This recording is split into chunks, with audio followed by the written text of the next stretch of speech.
F is the orthocenter of triangle ABC. So how do you get the orthocenter? Well, you just draw a line from one of the corners perpendicular to the opposite side. So this line here, BE, is a perpendicular height for this triangle, or it's an altitude for this triangle. Then we draw in a second altitude. We can draw a line from A perpendicular to the opposite side. Where they meet is a point called the orthocenter. If we drew in the third altitude, we would find that it passes through this. The three altitudes are concurrent. Now we want to prove that EB multiplied by EF equals EC multiplied by EA. So what I will do is draw out two triangles which have these lengths, these four lengths as sides. So here I have the triangle AFE and the triangle BEC. They're both right angle triangles. We have a right angle here, so this angle next to it is right angle, so two right angles. What I will do is show that these two triangles are similar, and then we can look at ratios of sides and hopefully prove this result. So what I did here was just extend F to D, it's just this line here, and let's look at these two triangles. Well, we have vertically opposite angles in them. We have a pair of vertically opposite angles. These two angles are the same, so we have two lines crossing. So that tells us that this triangle is similar to this triangle here. AFE is similar to FDB. So that means the remaining angle is the same. So this is the third angle, and it must equal this angle here. So if two angles are the same in two triangles, then the third angle is automatically the same because the three angles add up to 180 degrees. So now I can get rid of the line FD and look at the triangle BEC and the triangle AEF. So now we see that in these two triangles we have two equal angles.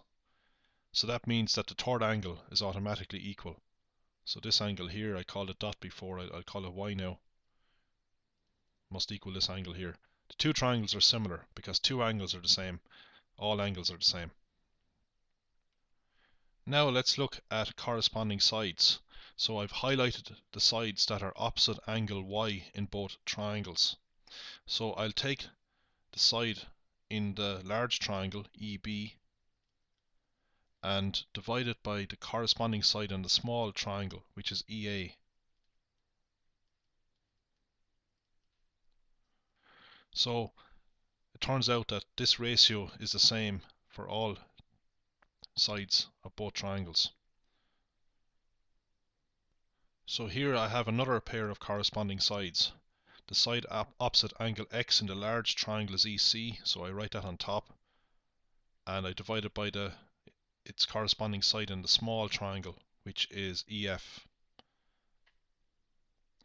So this is true for similar triangles. For similar triangles, the ratios of corresponding sides are the same. All we've got to do now is just cross multiply. EB multiplied by EF equals EC multiplied by EA, and we get this result here. The line P1Q1 is parallel to P2Q2, which in turn is parallel to P3Q3. So we have three parallel lines in the triangle OP1Q1.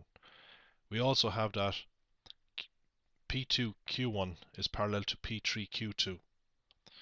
We want to prove that P1Q1 multiplied by P3Q3 equals P2Q2 squared. We will use the following theorem, which I prove in another video. Here we have a triangle, and this line in the triangle is parallel to one of the sides. Then, if you take this distance here, which I will call A, and divide it by this distance here, which I call B, you get the same answer if you divide this distance by this distance here. So we see that A over B equals C over D. You can prove this by considering similar triangles. This small triangle up here is actually similar to the large triangle, similar or equiangular to the large triangle. And if we look at corresponding sides, we can prove this. I won't prove it here, we'll just apply it here. First of all, I will look at this triangle here, which I'll highlight in green. we see that this is a line that's parallel to this side of it. Applying the theorem, we see that this distance, which is OP3, divided by this distance, which is OP2, equals this distance, which is OQ3. I'm sorry,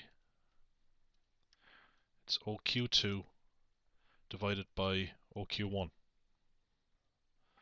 Now we can write these lines down, but I won't bother.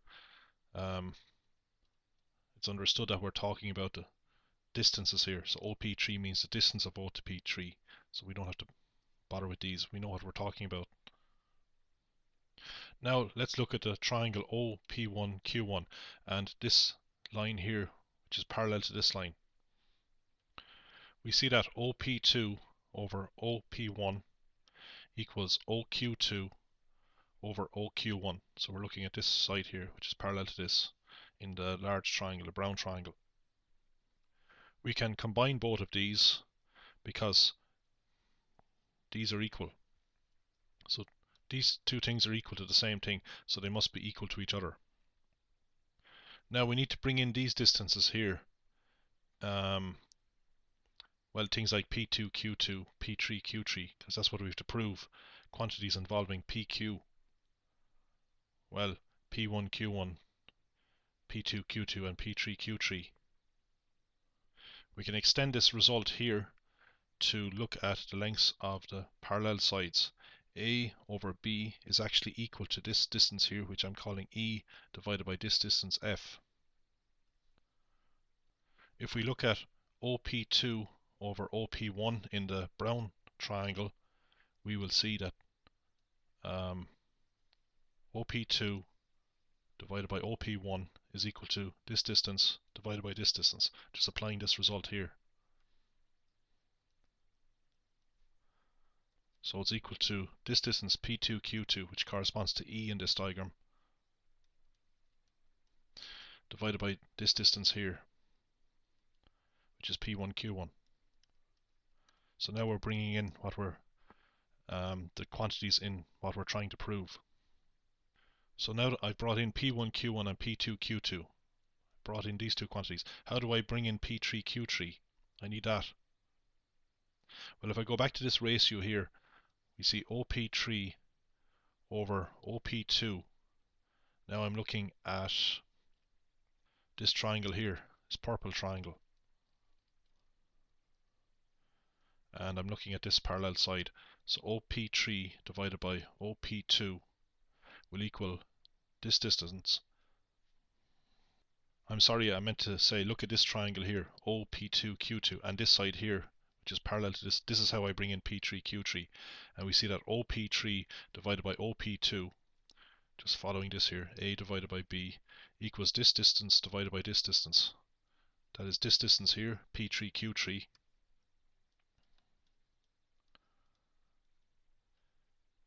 divided by P2, Q2. So that's what OP3 over OP2 is equal to. OP3 over OP2 equals P3, Q3 divided by P2, Q2. And since these two are equal, that's what we showed earlier, it means that this thing here must equal this thing here.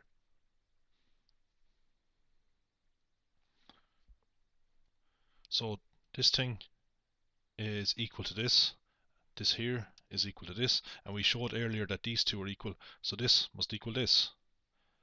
That's what we have here, and we just cross multiply. P3Q3 times P1Q1 equals P2Q2 times P2Q2, or P2Q2 squared.